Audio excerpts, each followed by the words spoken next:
Give the gift of thoughtful conversation this holiday season with a membership to the Commonwealth Club.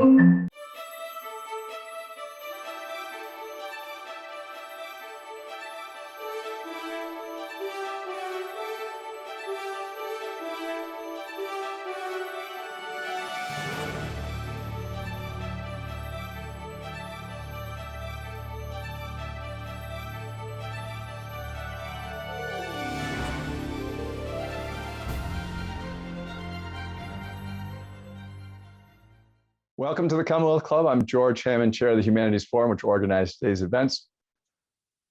I'd like to welcome our online audiences and those of you who watch later on our YouTube channel. And I'd like to welcome David Damrosch here, coming from Brooklyn, New York, the author of Around the World in 80 Books and professor at Harvard University in Comp Lit. So this is like a perfect book for the pandemic. Nobody can travel. So you want to go around the world, but do literary stops instead of culinary ones, even better for our audience. So why don't you tell us about how you got the idea for such a book? Because it's an interesting choice, and well, you really did a great job of pulling in all kinds of authors from all different times and places, using that structure. Yeah. Well, I've been working on world literature for 20 years in various forms, mostly for students and scholars. And I was thinking, well, it'd really be nice to show general readers the enlarging landscape of the literary world today. It's really exploded over the last generation or two, just what's available in excellent translations, what people are paying attention to, all kinds of things. World literature in the pre-modern era of the 1970s, when I was a student, it meant Western European literature and hardly anything else. And now we get this whole world out there. And it even changes how differently we look at Europe itself in very new contexts. So I was thinking, well, it'd be nice to think how to present this to a general reader who doesn't know why they need to read these things. And in my case, I thought, well, I need some kind of a narrative structure, a narrative line. And so I was thinking, all right, Around the World in 80 Books. I thought of Jules Verne, and I was going to go around the world last year and revisit a bunch of places that mattered to me and talk about books that were there. Then COVID hits. I get in one last trip to Muscat, where I get to know the work of Joko Alharti, who is one of my authors. But then all these things got canceled. I was supposed to be doing in Japan and in Serbia and elsewhere, Chicago. I just couldn't go around the world. So I thought, oh, gee, I can't do the project. But then I thought, well, I've got the books. And then I thought of another book. There's a great short work by a guy named Javier de Maistre, who was a French nobleman who was fighting the Piedmontese army in the 1790s. And he gets into a duel, and the judge quarantines him, literally sentences him to his room for 42 days, very close to the quarantine, which is 40 days. And he decides to treat his room as the world. So he does a grand tour of his room. Voyage autour de ma chambre. I thought, that plus Verne, I've got a book. So that was the basic idea. And then since I couldn't go anywhere, but really felt the need to get out, I did it first as a blog online in the summer of 2020.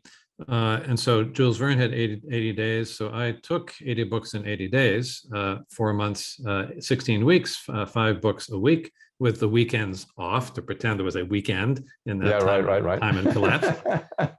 And so it became a much more conversational project than it probably would have been if I was just writing ordinary prose, with a lot of interaction of people following it at the time around the world. Yeah, it's interesting how,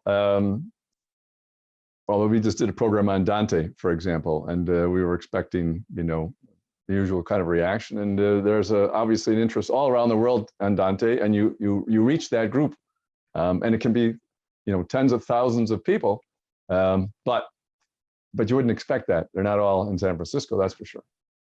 So it's a fascinating thing, and the internet, obviously, during the pandemic has upshifted its role quite a bit because we're all stuck at home.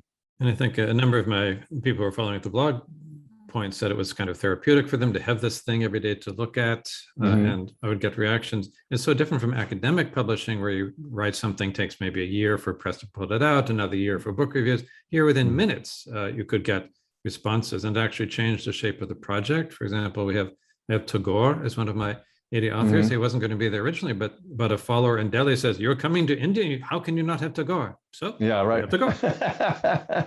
Well, he was right about that, David. That was a good choice. Worked well. So let's talk about Rabindranath Tagore, right? Rabindranath. Yeah.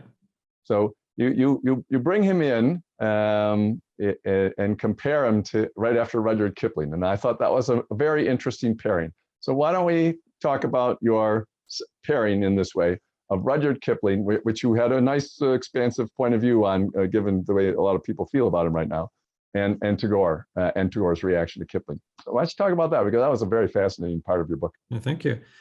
So part of the project for me with each chapter with 5 works is to bring them into conversation and to pick works that will interact well with each other within whatever is the theme of a given chapter. That chapter on sort of centered in Calcutta is really about rewriting empire, the aftermath of empire, what it's like, and very much in terms of how a work reaches the world through an imperial network, which is already true of Kipling. I've been very interested in Kipling for quite a while in this respect. He rapidly goes from being a very local Anglo-Indian writer who assumes he's writing just for readers of the newspaper where he's publishing, the Civil and Military Gazette in Lahore, to then realizing he's getting published all around the world.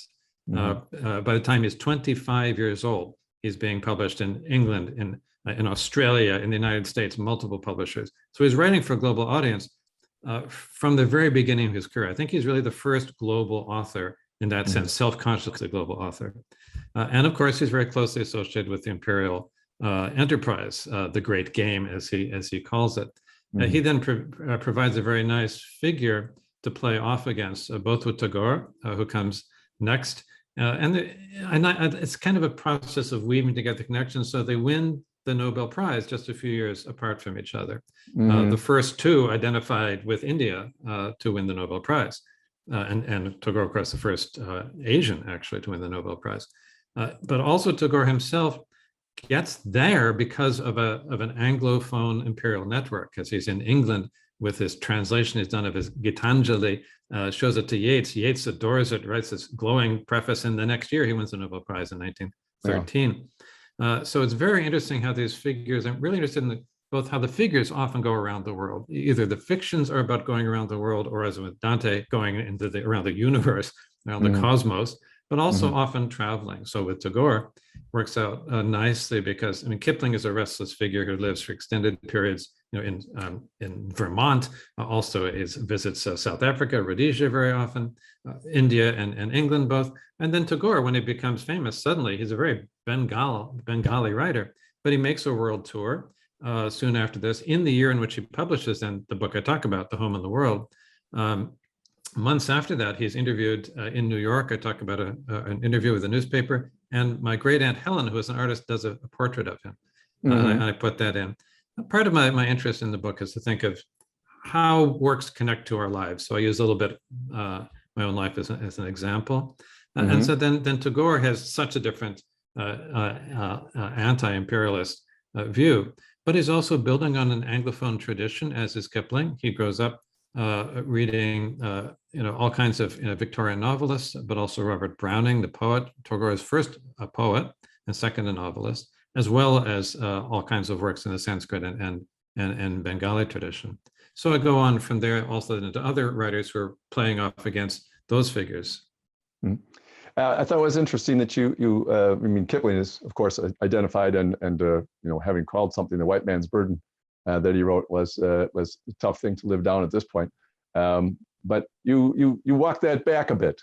And in addition to covering that, one of the other things that you just mentioned was that your great aunt Helen drew Tagore when he was in town. Now, you said that somebody suggested Tagore to you.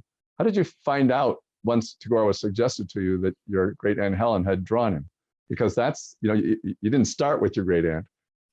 That's right. You found it out later, I assume.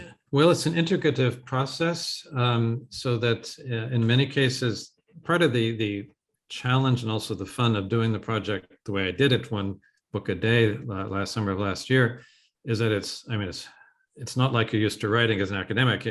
You have a month or two to write on one author. Suddenly every day, it's not just writing 1,500 words a day, but it's a different book every day. But this means it's all in your head all at once, and things start to interact. With the case of Tagore, once I decided, thanks to this guy in Delhi who says I really had to have him, that, well, now how can I bring this in? Or I could see it works. I actually had this portrait of Tagore that my Aunt Helen had made because I had inherited it from her. So it's a bit of a legacy. I thought, oh, this will be interesting to put right in there. Yeah, very much. What about, let's talk about your family just a second. One of your relatives, a great grandfather, I think, or something like that, founded Juilliard School. My great grandfather, yeah. So you and there were several other stories like that in your essays of how these things are connected. And I thought, as you said, it was a way of connecting this world of literature. I wonder sometimes, people, of course, in the world of literature are all the writers writing about other writers and writing their own things. And so there's a particular point of view. But I wonder what percentage of the population is actually part of that subculture of humanity. I think there are other repressed subcultures that probably have more people interested in them than there are interested in the literary subculture. Even though the literary subculture has always dominated the visibility in a culture. So I was wondering if you wanted to talk about that a little bit, about how the literary world at the universities and so on. You teach a lot of students, but they don't all become part of this literary thing. They read it a couple of times and then they go on to whatever else they do, and they're slightly affected, but that's not part of their day-to-day life. So why don't you talk about how big you think this literary world actually is? Well, that's really interesting. And what I think is that literature really exists in two different kinds of networks. One is a network of the authors themselves who are writing often, they're always responding to other authors. And often one of my themes is authors, not only from their own country, but also from elsewhere in the world. It takes a whole world to make one author. I think everyone's always reacting to all kinds of things. Derek Walcott is reading T.S. Eliot and Dante. When he's 18 years old, he's using them both in his earliest poetry there on this small island in the Caribbean. So there's that network, the network of books and the kind of great conversation. But the other network is the synapses in our own brain. So literature comes to life as we read, along with whatever else is rattling around in our brain. So it relates both to the other books we have just read, whether or not they have read each other, we have just read them, and we're going to start to make connections. We're going to see similarities, we're going to see differences. And it relates to whatever else is going on in our own lives. And this seems to me very interesting because I'm really fascinated by how writers who often grow up in very difficult circumstances are dealing with some kind of trauma, whether it's personal, societal, it's empire, or it's war, or it's poverty. And they can often create themselves through becoming writers. And they somehow turn their own traumas into lasting artifacts of pleasure and beauty. Then we, as we read these things, are doing something the same as well. So that's sort of why the personal comes in to some extent for me, just as an example of what any of us, how we will always sort of build our lives partly around what we read and read ourselves to some way in the stuff we're reading. It's interesting to me because people just in their imaginations wish that they could read other people's minds. But the interesting thing is, now that we have the internet and all the chat rooms, how everybody reacts to things, you get a really clear idea that you really don't want to know what's going on in most people's minds. You really don't want. But in the case of these writers, at least among those who are appreciative, this is what you're doing with them. You get into their mind and you look at the world through their eyes, whether they're writing fiction or nonfiction or anything, and you get something that's comfortable to be in their mind. Sometimes it's very comfortable, and then there are a few things that are a little off that make you uncomfortable. But then these great world-beating writers that are all reacting to each other, it's always pretty nice to share a couple of hours with how they're thinking. And a lot of people are worried about the internet, for example, ruining literature.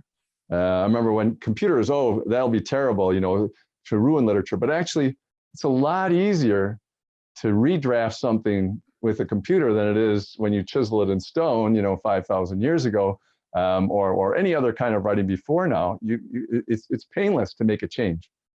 I don't know if you wrote in the 70s before the computers, but you type it all up and you say, do I really want to make that change and retype that whole page or not? Now it's like nothing. So, and it also seems to, yeah, go ahead. There's been this, I think it's forever, this discourse, oh, the latest technology has ruined literature. Right. Henry James, in one of his prefaces, says, oh, writing just isn't the same since the invention of the steel pen. It was so much better when it was quill pens. So yeah, I mean, there's always that discourse, and it always turns out, partly because, of course, let's say most of what's being written on the internet is junk or is crap, but then most Petrarchan sonnets in the 16th century were junk. We only read the few greatest ones, and things will sort out, including what's on the internet. I'm quite interested in internet fictions, internet art, and there's some really, really interesting work being done. With a lot of stuff that's not that interesting. But generally, going back to your first comment just now, I really feel that literature, and I'm kind of annoyingly kind of optimistic about literature. A lot of my friends, I'm kind of not so happy about politics in our world today. But I feel that literature is the highest form of the use of language. It's a privileged mode of communication we need more than ever. And in particular, I work a good deal in ancient literature. And if you're looking at, I see you're wearing the Rosetta Stone on your necktie. If you go to Luxor and Karnak and Thebes, if you're just seeing the pyramids, it's magnificent, but you don't know what they're thinking. But if you read what's on the walls, if you read the papyri that have been turned up from the tombs, then you're getting into their minds. And it's startling how similar they are in some respects, even as in other respects, they have completely different ideas of how the universe works and even how society works. So that fascination of proximity, closeness, and distance is what we get by entering in someone else's imaginative world. One of my favorite things from the hieroglyphs of ancient Egypt, maybe 5,000 years old, is from a teacher. And the teacher is complaining that the students aren't as respectful as they used to be. And it's exactly the same story you hear over and over again. And you realize when you read that, the problem is not the students. The problem is that when you start teaching, you're only a couple of years older than the students. And as time goes by, the gap gets bigger and bigger and bigger. And so, of course, the relationship changes. Well, that passage you mentioned from the Papyrus Lansing is so cool because the guy says, though your heart is denser than an obelisk, though I beat you with every kind of stone, you do not learn. The thing about this, I think that's what you have in mind. It's so cool because we have it because it's a teaching text. It's very clever reverse psychology. He's giving students complaining about reading in order to teach them to read. Right. Clever pedagogical strategy 4,000 years ago. Absolutely. Yeah, exactly. It's just, and as you said, we wouldn't say with an obelisk, but other than that, it sounds exactly the same as what we would do, right? We would not perhaps beat the student with every kind of stick. That's only 50 years old. I mean, it's only been 50 years since we changed that one. Exactly. Well, the other point before we go back to the authors is, I'm also an optimist about literature. And I think if you just say that with the internet access, you're going to have all kinds of people throughout the world in the next generation, next 2 generations, and so on. We're going to be able to read anything that they want to for almost no money, basically. I mean, they might have to go to the library because they can't get a computer. But other than that, there's like no obstacle. And that ought to produce a lot more very diverse points of view that also converse with world literature. Now, on the other side of that, I think it makes all the more necessary to have some kinds of guides to the perplexed. There's so much stuff out there. How do you choose? So part of my purpose with this book is saying there's many ways to look at world literature. Here's one set. Here's one pathway you can look at.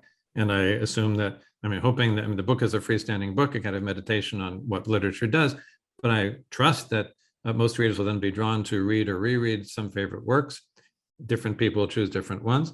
When I'm teaching a world literature course, my utopian hope is that every student unexpectedly will be realizing they need to learn a new language they never thought they needed to learn, which actually happened to me more than once. I learned Italian because of reading Dante and Italo Calvino, and I learned Nahuatl because of reading an English translation of a Spanish translation of the Aztec poetry that just blew me away. Well, you mentioned Utopia, so why don't we go to Thomas More as Utopia and the reactions to that, because that's one whole subgenre of what's going on. It was fascinating, among other things, because he's known a certain way, that you include his tombstone epitaph about his two wives, which I thought was very interesting. So here's a utopian thinker which is a joke to him, pretty much. His critique of the current time by using that approach. But in any case, why don't you talk a little bit about that, and then we'll talk about the reaction to that. Yeah, Moore is really, really interesting to me on so many levels. I teach him all the time. I do a general education course called The Philosopher and the Tyrant. And one of my examples, I'll pair a writer with a political figure. So Moore and Henry VIII is really interesting because at the time he's writing Utopia early in his life, young Henry VIII looks like this Renaissance man, this perfect humanist. He's a poet, he's a composer, he reads all these languages. And then he turns into this increasingly tyrannical figure. Early on in Utopia, one of the characters says, well, you never go into politics because it'll kill you. And guess what happens to Moore a few decades later. So it is quite striking in that case to think of it. At the same time, Moore is interesting to me. And of course, part of the principal selection of these merely 80 books out of all the ones I might have taken is that it will work on several levels. So Moore's life is so dramatic this way, but it's the first major work of world literature that has seen the entire globe. 1516, if that's what it is. It's just a few years after Columbus's voyage and Vespucci's voyages, and Moore imagines that he's learning about Utopia from one of Vespucci's own sailors who's gone ashore in Brazil and wandered across the continent. So you suddenly have this tremendous expansion of the globe and thinking about this remarkable foreignness of cultures that had never had any contact before. Yeah. So now when you take Utopia and then I think you also talk about The Handmaiden as a reaction, Margaret Atwood's work and stuff like that. So we've had this Utopia, which was not intended to be.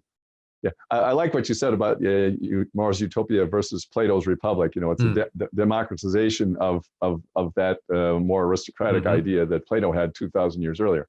But you also then go into the dystopias that are in reaction to that. So why don't we talk about somebody modern for a second? You can pick which one you want. Yeah. So in many of these chapters, probably the predominance of these books are relatively modern. So utopia and dystopia were also what the French philosopher Foucault calls heterotopia, are really interesting. These are other spaces that give you an angle on the world. And I think that's what literature is almost always doing. And these dystopias, that chapter ends, I go to Voltaire's Candide, who also then goes to El Dorado, into Brazil in a kind of utopian space. And his is a techno-utopia. So whereas Moore is in a kind of humanist world, now it's a technological world, very, very interesting.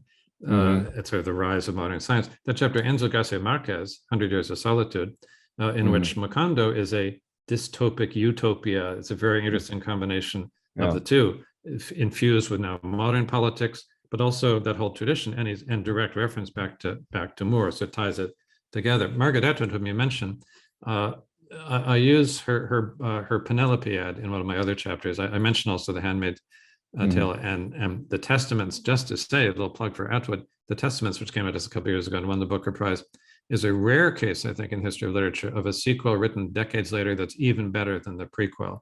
The Testaments is an amazing, amazing, amazing book. But so with the Penelopiad, really interesting. So she's redoing the story of the Odyssey from the point of view of Penelope's very ironic take, and Ithaca becomes a kind of dystopia also for her, an island space, again, like Utopia, an island space, and it's a little sort of microcosm there. Interestingly, just on the value of the internet here, one of the nicest things that happened with the blog version of this book is that, so when I did the posting on the Penelopiad Atwood, one of the followers was an editor in China, and she got interested. And that book is published in a small series by a small press called Canongate in a Scottish press. And the series is called Myths Today. And Canongate got various prominent authors to retell some classic tales. So Margaret Atwood, Olga Tokarczuk, who's one of my authors, is retelling the story of Inanna. Philip Pullman retells the story of Jesus. Now that's an interesting choice. Yeah. And so this editor in China, reading my posting on the Penelopiad, got interested and got in touch with the Canongate and is now doing the entire series in Chinese translation. Wow. The books are coming out. This just made my day. Yes, I'm sure it did. And it is, one of the, as you said, one of the big advantages of the internet. It only takes one person in another location. But I would say, because a lot of people, when they look back 3,000 years and say, well, these two cultures didn't have any contact with each other, and therefore how could they influence each other? But it only takes one person traveling, to bring an idea about Buddhism to Jerusalem, et cetera, et cetera. And I think that's probably a mistake. I think there wasn't that much movement, but there was enough movement between the cultures that I'm sure they influence each other. A lot more than, and we've lost so many of the records, so we don't know. But I remember one time I was in the Republic of Georgia and eating a national dish, which is a kind of, come back to taste, it reminded me of dim sum. I said, this seems remarkably like when I was just eating in Hong Kong. And they said, well, yeah, Silk Road. No surprise to them. And people certainly brought stories and songs along with the dim sum. Right, exactly. The food probably traveled even more than the than the literature. Well, what are you doing while you're eating? You're going to talk. You're going to tell stories exactly simultaneously. Exactly. So let's switch to Joseph Conrad in The Heart of Darkness. You mentioned how other people just now were rewriting different stories and stuff like that. And actually, one of my short stories is called The God Desire, and it's a rewrite of The Heart of Darkness. So it's exactly what you're talking about, and I made it different. I put it in Peru, but basically the same idea. So his reaction at pretty much the same time, but give his background. It's amazing that somebody from another country on his third or fourth language is considered one of the great stylists in the English language, and that maybe most people aren't aware of that. Why don't you tell a little bit about him? Again, he's a fascinating figure, a really global figure. And of course, his novels and stories are set all around the world. You have Malaysia and you have South America, Sulaco and Nostromo, a fantastic novel to speak of South America, and of course, Heart of Darkness. And growing, he runs away from, so he grows up in what is now Poland. He was never a Polish citizen. It was the Russian Empire at the time.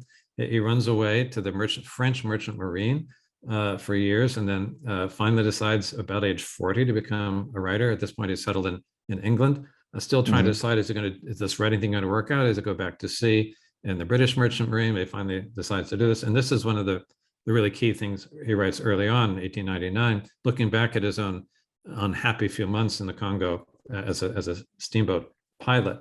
So Conrad interests me in more than one story. Probably for the book, I'm looking to kind of weave not only within chapters, but across. So I have a chapter centered on Poland earlier on.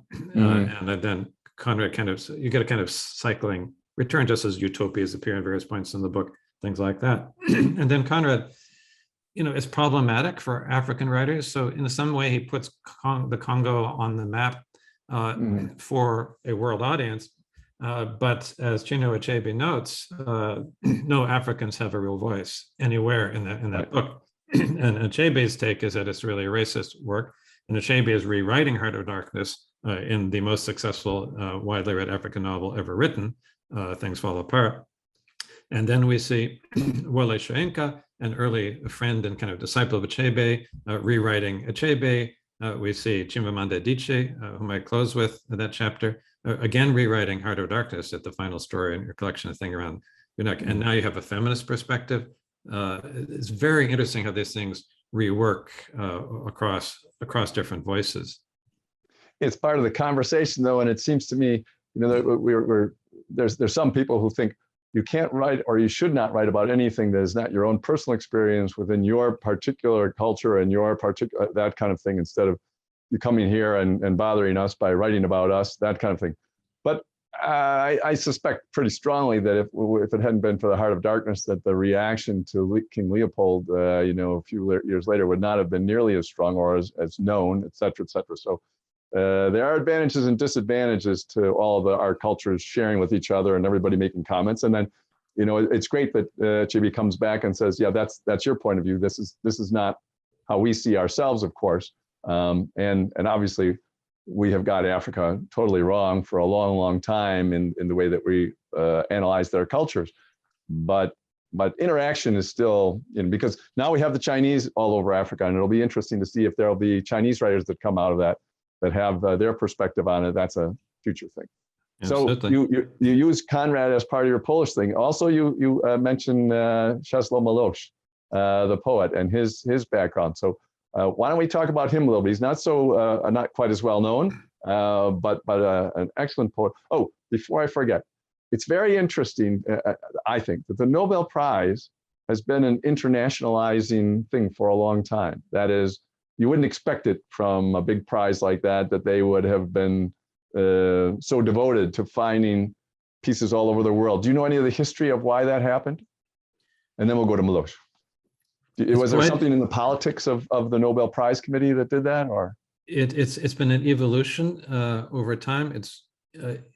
I think the committee over the last 20 or 30 years has really embraced the fact that they have gotten a kind of world status that no other prize has. And that's because it's virtually the only important literary prize that is not national. Almost every single other prize is really national. Even that's beginning to change now. There's a Man Booker International Award, but that's very new. It was always the best British and maybe the best Anglophone. Now there's also translation. It's moving. But the Pulitzer National Book Award, all these awards, and all around the world.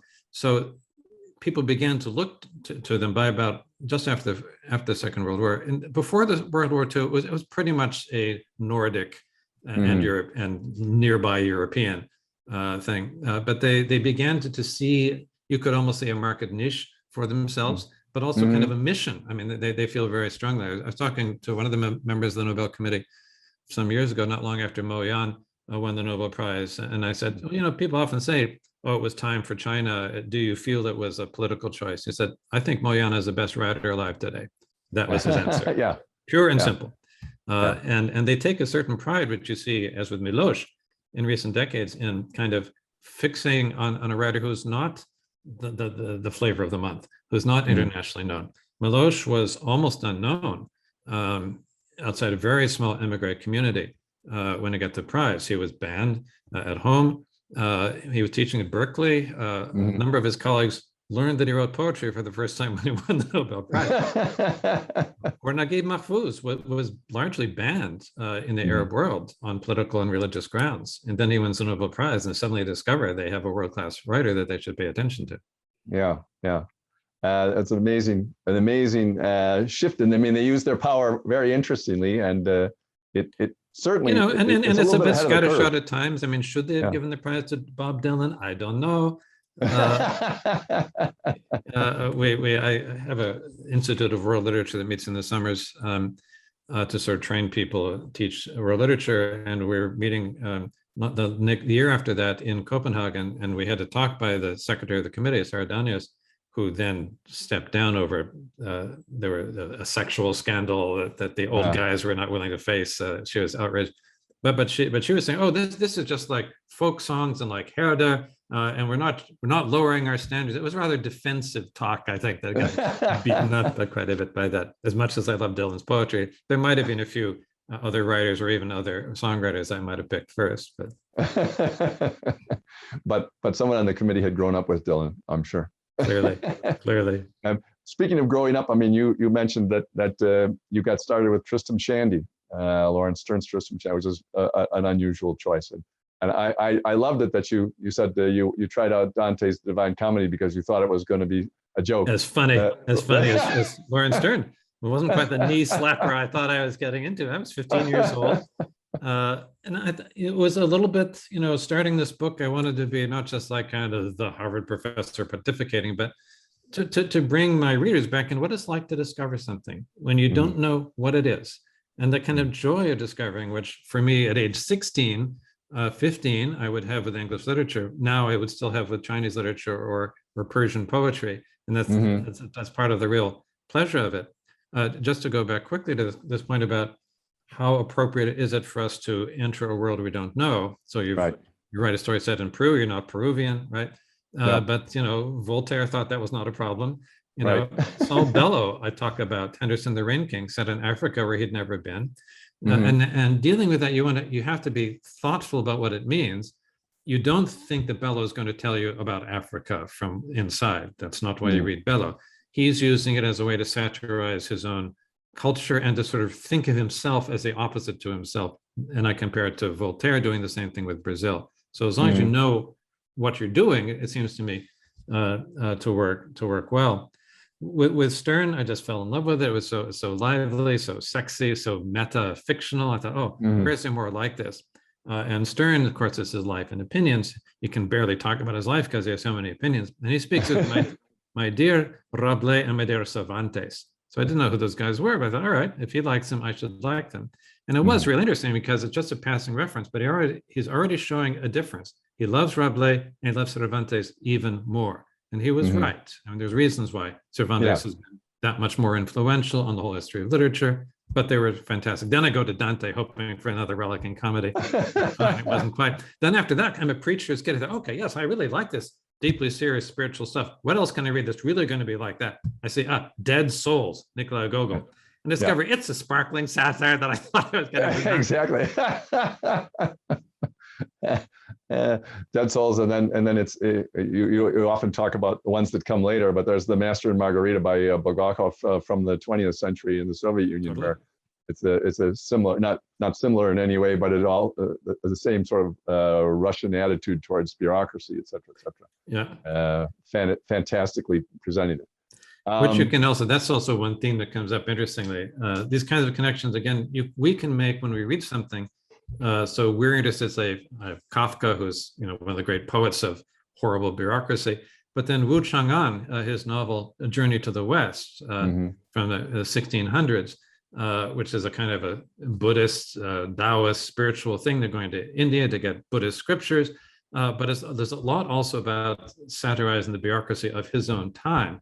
It's based on an actual travel of a monk 1,000 years earlier, but now it's that the author is processing his own situation, again, at a distance of time and fiction. There's a great moment where they finally get to the West. They meet the Buddha himself, who says, yeah, we'll give you all the scriptures you need to take back to become less barbarous, you poor benighted people. You need the true knowledge here. And he tells his assistants, go to the library, give them a bunch of the scrolls. But the pilgrims who've come from China, they neglect to bribe the assistants, which the assistants expect to bribe. And so to get back to them, the assistants give them blank scrolls. They get halfway home, discover there's nothing in the scrolls. They come back weeping, say, oh, the Buddha, we didn't get the scrolls. And the Buddha says, I knew that. The blank scrolls are the true scrolls. It's this wonderful, explode. But because you are fallen people, I will give you scrolls with words on them if you really need them. So the whole bureaucratic stuff is just fascinating. And since, we can put that together now, because already the Chinese are dealing with a very elaborated modern bureaucracy in the 17th century. Right. And I'm probably just like the ancient hieroglyphic stuff about teachers. I'm sure you can find a bureaucracy at any time behaving a certain way, because how does a bureaucracy work except for by departmentalization and obedience to the rules? It'd be pretty hard if you let all of them make up their own decisions all the time. And it works by the bureaucrats then finding their way around the rules. Yes, exactly. You see this in ancient Assyrian letters. There's letters in the Palace of Nineveh in which these scribes are writing to each other, and Your Majesty, where am I going to put the wine? There's too much wine has arrived. Where am I going to put it? They're trying to they're sort of trying to outdo the fellow bureaucrat on, I want more space. Right. and we know if there was too much wine, some of it ended up in their homes. That's right. I spent a little time in the Soviet Union one summer in '73, and people were worried about this, totalitarian. But the further away you got from Leningrad and Moscow, the more that everybody was just working around the system. even the local bureaucrats were working around the national system. And I think that's just people who think that a world government would suppress everybody have no experience with national governments who can't do it. It's like just nobody can do this to us. They can make life really obnoxious. There's no question about that, but they can't completely suppress everything. So speaking of not suppressing everything, let's talk about some of the areas that were unusual, like Cairo. Let's talk about the Cairo writers, because you spent a week sort of in that area. Yes, so I have worked a while, or off and on more ancient Egyptian material, Middle Egyptian, and have become increasingly interested just in the liveliness of Cairo as a location.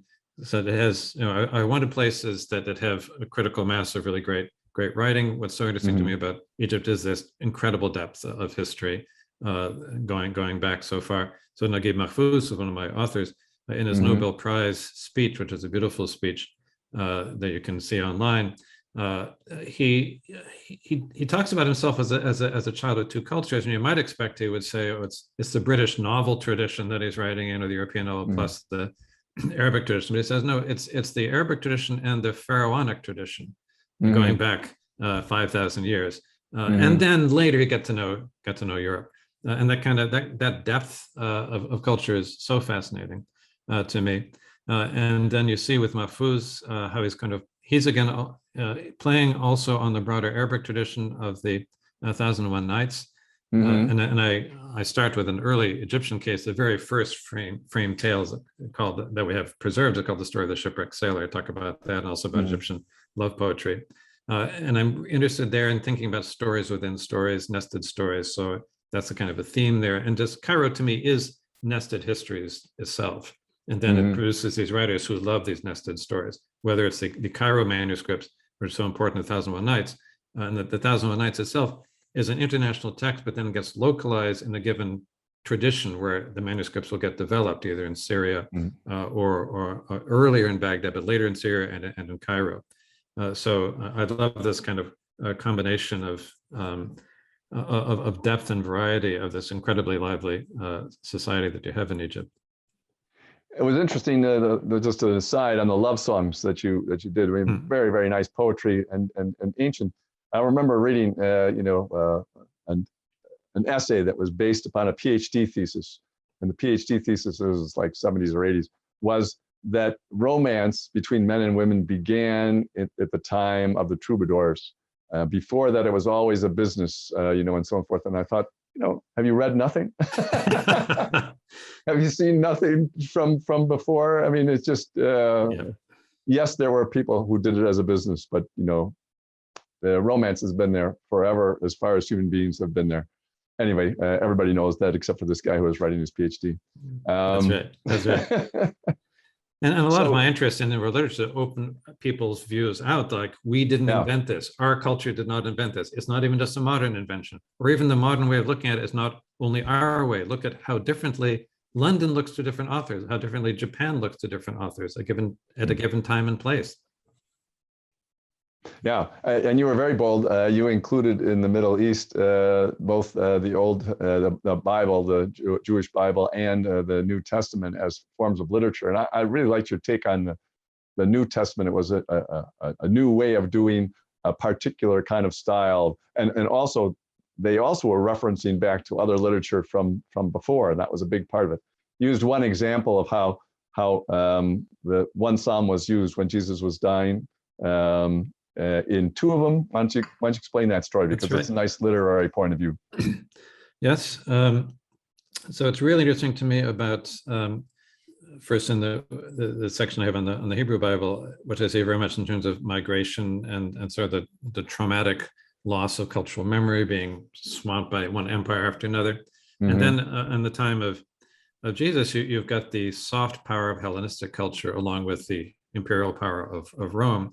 And there's always this danger that it's going to just slip away. You get upper class Jews who really can't read Hebrew very well anymore. They need the Bible translated for the first time into Greek. And with the gospel writers are dealing with this fact that it's a very local reform movement within Judaism, it suddenly goes global. And that's thanks to the global language of Hellenistic Greek, really, conveyed by the power of the Roman Empire, right? So the earliest gospel writers, they're really writing for a Jewish audience, and they quote Jesus' last words on the cross, my God, why hast thou forsaken me?" which they quote in Aramaic, and then in Hebrew, in Matthew's case, Eloi, Eloi, lama sabachthani. But they expect that their readers know that that's not a cry of existential despair. That is the first line of a famous psalm. And because texts in the ancient world were usually known by their first line, I'm think very likely they expect Jesus is reciting that psalm to get through the agony on the cross. But right. My God, why hast thou forsaken me? Leads to, oh my God, you have saved me. That's the point. Now the problem is then, what happens if you have a Greek audience that doesn't know the psalm? They're going to take this as a cry of existential despair. Now, Kierkegaard might do that, but that is not what the authors intend. Jesus knows what his mission is. He's not thrilled to die on the cross, but he's accepting that burden that has been put on him by God, who's there with him. So Luke, he's still, Jesus is citing a psalm, but Luke said, all right, I'll have him cite a different psalm. Into the hands I commit my spirit. That line from another psalm won't confuse the Greek reader who doesn't know the psalm. It's just, okay, that's what he says. Then 30 years later, John's gospel pretty much gives up the Hebrew connection altogether and just says, it is completed. That's it. Doesn't even need a psalm at all. So here, Jesus's last words, which are incredibly important, are given in 3 different versions, depending on the audience that the writer is imagining. And I think that that's a very, among many other things in the New Testament, it's very interesting to take a literary point of view rather than a belief point of view on it, because you can analyze it, as you just did, explain what the author's intent was as a writer. You can tell what they were up to. No, it's but I would say I'm very much a both and kind of guy, and I'm a preacher's kid, so it's also a belief point of view, because you have to say what these authors believe. They believe Jesus is the Son of God, that he knows what he's doing. Therefore, it cannot be what the modern existentialist might think, Jesus is in despair. The belief system does not allow that as a possibility. So then you have to do a literary analysis, figure out what's going on. Right. Perfect. So now that we've covered that as literature in just a couple of minutes, that's pretty good. You have so many other authors to choose from to discuss, but you finish with Tolkien. We have a little bit more time, but I do not want to miss Tolkien. You give him a lot of credit, and obviously he was the joy of your teenage years too. Have you reread it as an adult? Did you ever sit down and reread it? I have, and I teach Tolkien periodically. I teach him as the last of the World War I poets. Really interesting, because he outlives most of those who tend to die young. All but one of his friends died in the trenches in World War I, but he was just wounded and got back home.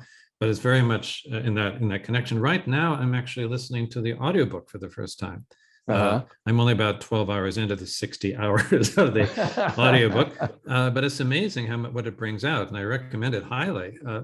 I hadn't realized what a pitch perfect ear Tolkien has for like rural English speech, the way the hobbits speak, and the incredible skill he has in differentiating. So it's not just he has a fantasy world and there's elves and dwarves and wizards, which lots of other people have had, partly influenced by him, but it is so nuanced and differentiated. No two wizards sound alike or look alike. The orcs, different groups of orcs are different. Indeed, in Mordor, the orcs are debating each other, and they sound like enlisted men in the trenches in World War I whose generals have betrayed them. It's really, really interesting. Yeah, this is something that, of course, doesn't come out in the movies. That the orcs have this personal life. The movies Jackson's movies are so good, except I'm sorry about the orcs, because it's a racist representation of the Yellow Peril. I think those orcs are very unfortunate, and that's so much more cartoonish than what Tolkien gives you. Right. But makes for good, scary, war scenes, and therefore must have been written into the budget, a big enough budget as it was. Talking about the interaction between it, I'm curious to know what you think about J.K. Rowling's creation of a not similar world, but very elaborate, because Tolkien has spent, as you mentioned in your book, he spent a lot of time creating a language, an elven language, and so on and so forth. And clearly, she was playing off of Latin and a whole bunch of other things all the time, but also created a world that has successfully, reached hundreds of millions of people throughout the world. So why don't you talk about their playing off of each other? Yeah, I would have been happy to include also Rowling if I had a few more books. Yeah, I think that my view is that she's triangulating brilliantly between Tolkien and Roald Dahl. Her Muggles world is the world of Roald Dahl's children's stories. And she's combining these things with then the British schoolboy story. So it's like three things she's putting together. And that's what she's a real magpie. And she really makes her nest out of these scraps that I think is brilliantly done. And very much, unimaginable without Tolkien, as are a whole others series who come in his wake. Yeah.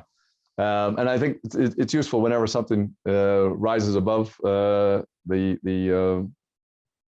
level where everybody finds out about it in the culture, and now in the whole world culture, to see the roots that, as you were saying, and you make a big point of this in your book, see the roots. Almost every writer does it based upon the roots of what they like to read or what inspired them, and they might not even realize it. It might be to a professor to notice what they've done. Sometimes it can be that they just collected it all and then it came back out this way. But this is to like go back to popular culture in a totally different way. Why do you think that vampires and and werewolves have made a comeback in the last 30 years in the movies and everything? I mean, it just seems, where did that come from? All of a sudden, there will always be movies like that, but all of a sudden, I don't understand. So if you can explain it.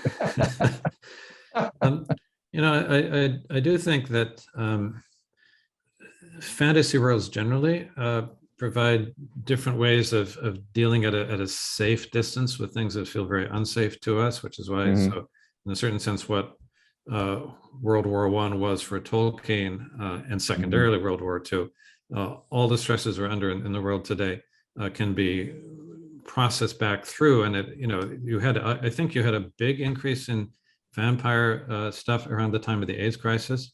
People are worrying about blood, people are worrying about sexuality. And I think that really was kickstarted the return of vampires, as a matter of fact. And at the same time, then the creative mind can do these genre fictions. One of the things that interests me with world literature is not just Dante and Homer and the Tale of Genji, these great masterpieces, but also have a bunch of detective stories. There's no more worldwide genre than detective fiction. And those writers are reading each other all over the place and doing very creative plays on them. Even with vampires, just think, you get like Buffy the Vampire Slayer, the TV series some years ago, of which my favorite line is Buffy says to her friend, "Does the word duh mean anything to you?" There's an incredible linguistic play going on in the best of these things. Same thing true of one of the great Maine authors, Stephen King, whom if I'd had room for more Maine authors, but not specifically my part of Maine. But Maine, I was going to say Maine as in M-A-I-N-E. Yes, the state of Maine where I'm from. Exactly. Yeah.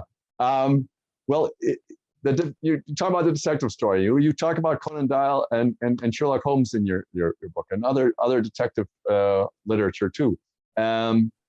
Wasn't that a genre that just came out of nowhere? Not nowhere, but it was an unusual thing. Isn't there like an Edgar Allan Poe story that started, or something a little bit before that, something like that? Because detectives is a new part of our culture, relatively speaking. Not that there weren't spies before, and et cetera, but it's a whole new thing that happens in basically the period of the high Victorian era, both in France and in England. You get a metropolitan police force.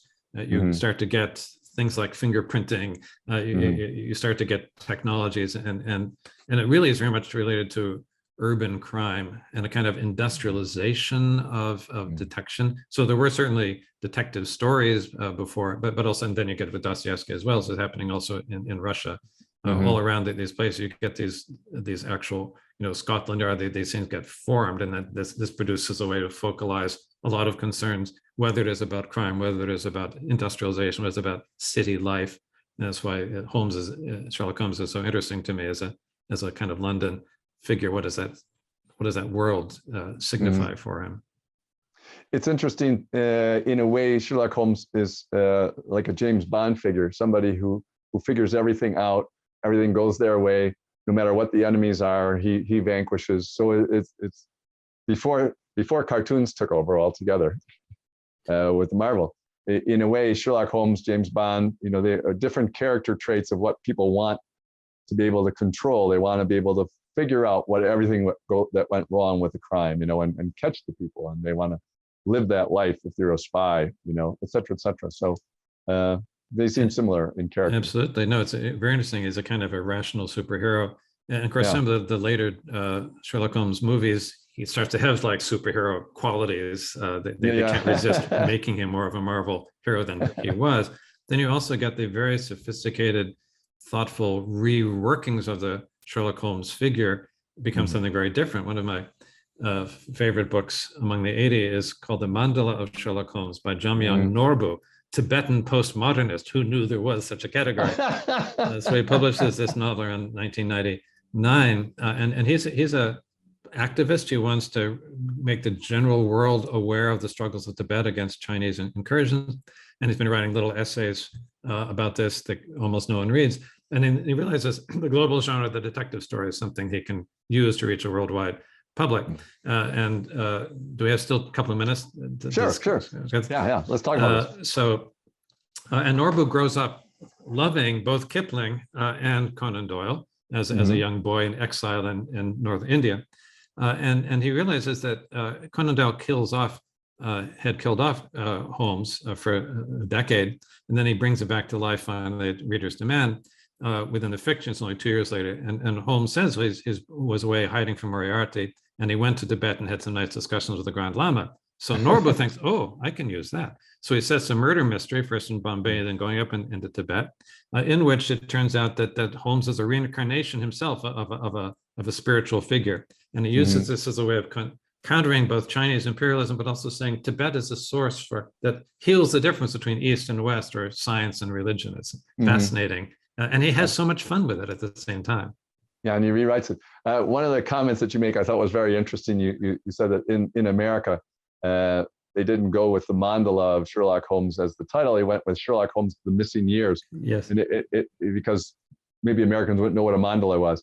And it reminded me of that Scholastic decided that the Philosopher's Stone with Harry Potter, the Philosopher's Stone wouldn't work because no one knows what a philosopher is in America. So they call it the Sorcerer's Stone. And both of those choices on the publisher's part are a clear indication why we need a little bit more knowledge about world literature and what's going on in other places if we're unaware of philosophers and mandalas. They're relatively widespread.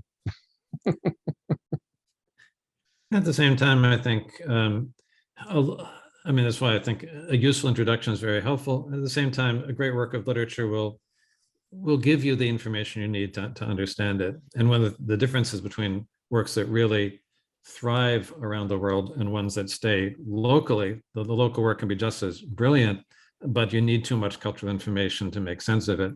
Whereas the works that I like to take are ones that are really very readable. Yeah, but one of the things that you did, because from your childhood, you talked about Dr. Dolittle. And I wanted you to talk a little bit about that because I thought the background on that was really quite interesting. Yes, so here again we have, it goes back to World War I. So Hugh Lofting is serving in the trenches in World War I, and he's a Irish British guy who had moved to the U.S., but then he goes back to enlist in the Irish Guards during the war, and he's writing home to his little kids in the East Coast of the U.S. But everything is censored. He doesn't know what he can possibly actually really write about. But then he gets really struck by the fact that the horses who are still being used heavily are not being well treated. They'll just be shot if they get wounded because they can't really help them very well. He said, if only the doctor could talk to the horse. And he thought, there's a story. So, there's Yeah. no mention of World War I anywhere in the Voyages of Dr. Dolittle or the whole series, Right. but this is how it comes out and then sparks this amazing adventurous sequence. Yeah, and it certainly taps into young children's ideas of being able to communicate with all kinds of beings around them that they are either imagining or that are real. I mean, they certainly talk to their pets. Yeah. And then for me, I didn't think I could actually talk to snails and birds, but well, I could learn more languages. So, it's probably his fault that I studied a dozen languages. So which of the books that we haven't covered that you'd like to talk about? I mean, we didn't cover Japan. We didn't cover, there are, I mean, way too much to cover, obviously. And it's a great, you don't have to take it as a travel around the world, but it's a great look, your book is a great look at what's going on in world literature today. What are the main things that it's based on?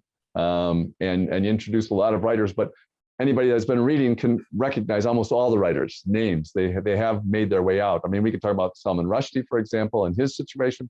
But what would you like to talk about? Well, interesting. These are all such favorites of mine. One of the ones that I particularly enjoyed working on, Judith Shalansky has this amazing Atlas of Remote Islands, which the subtitle is 50 Islands I've Never Been to and Never Will.